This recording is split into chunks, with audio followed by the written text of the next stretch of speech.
All right, quick, think of two positive emotions and two negative emotions. All right, got it, I hope.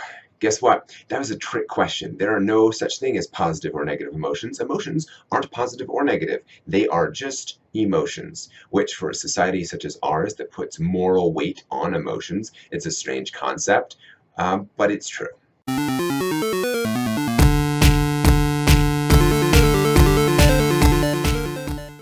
Now, we definitely prefer some emotions over others. I'll take joy over despair or exhilaration over, I don't know, embarrassment, but we are assigning moral weight to the emotions, but guess what? They are non-moral. They aren't moral things at all. They're just emotions.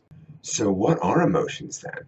Emotions are pointers. They're kind of like signposts. They point to something outside of themselves, which means they can let us know if something's wrong, they can let us know if something is right.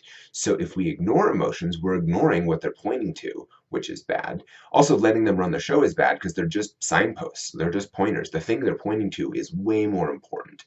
So that can present a danger if we forget that. If we tend to moralize, like let's take anger, for example. If we say anger is bad because anger is a negative emotion, again, those don't exist, but if anger is bad, then being angry at someone is bad.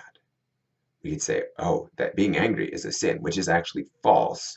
So then we would judge our own emotions like, oh, I shouldn't be feeling this way. I feel guilty for feeling this way. Again, that's a whole host of problems, all coming from moralizing our emotions. Or what if anger is just a signpost? If it's just a pointer? Well, what is it pointing to? It's pointing to some sort of perceived wrong that's been done to us. So anger in itself is not right or wrong. The actions we take based on anger could be right or wrong, depending on what we do, but that's a function of the act itself, not of the anger that went into it. So let's take some examples. You're in traffic, someone cuts you off, like nearly hits your car, you're angry, and I would say that's rightfully so, because they were driving dangerously, they nearly hit your car, that sort of thing. The act you choose could be, I'm going to ram their car. Anger was the motivator, but the action was wrong. Anger is not wrong. You could say something like maybe you recognize the car, like, oh, this is a friend of mine. I'm going to talk to them later and issue some sort of correction to them. But what you were doing right then was wrong, and you probably also were driving that way for other people.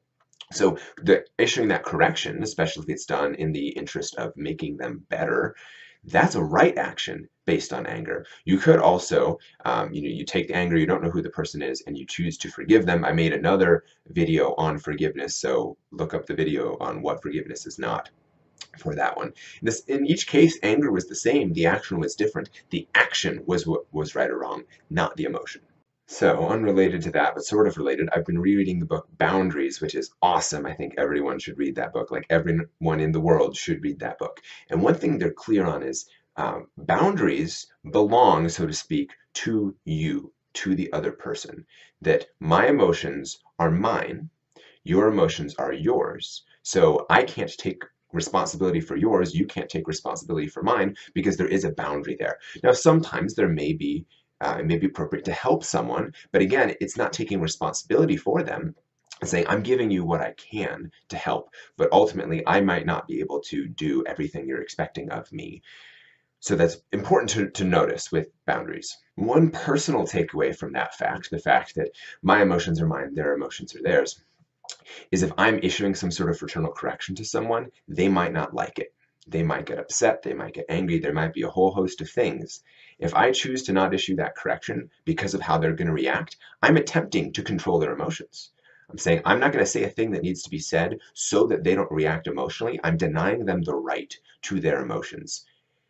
That's not a good thing. And also why I bring that up is sometimes when the person issues correction and the other person gets upset, the person issuing it may say something to the effect of, oh, you shouldn't feel that way. You shouldn't be upset. I was just saying this to help you, which is a false statement. You shouldn't feel that way is me trying to control your emotions. That's violating a boundary. That's bad. But also these are two separate statements. You shouldn't feel that way, which is false. I was only trying to help. These are not mutually exclusive. You can feel upset while simultaneously I was trying to help. Me helping does not negate any sort of hurt you may feel. So it's a very unhelpful statement because again, emotions aren't good or bad. the action you can take could be good or bad. So if the person being corrected gets upset and chooses to not talk to you, like, I'm so mad, I'm just going to give you the cold shoulder, it would be more right for you to say, you shouldn't act that way. That action is bad. Rather than you shouldn't feel that way. The feeling is not the problem. The action is the problem. The action is what you're issuing correction over, not over the feeling. That's actually kind of stupid to issue correction over a feeling because a feeling has no moral weight. But it is good to issue correction over an action because an action does have moral weight.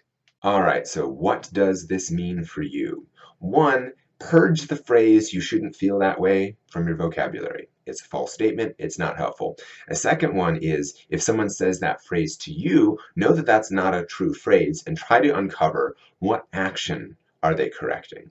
They actually might not even be correcting an action, and they're attempting to get you to feel the way that they want you to feel, violating your boundaries. Just be aware of that. But other times they may be noticing an action that they're trying to correct. The third takeaway is to start the slow and laborious process of no longer assigning moral weight to emotions because they're non-moral. We should assign moral weight to actions. We can talk about that. And I said it's a slow and laborious process because we live in a culture that's very steeped in the view that emotions can be positive or negative. Those are also phrases we should eliminate: positive emotion, negative emotion. We also live in a culture that very much prizes our emotions. So, like I said, slow process, but I think it'll be worth it. P.S. Be a hero today. Also, for those of you who are just watching this on YouTube, I do have a blog. I'm doing an experiment of doing a hybrid written and video post. So if you'd prefer to see things in written form, just follow the link in the description and you can see it in written form. This video will also be there.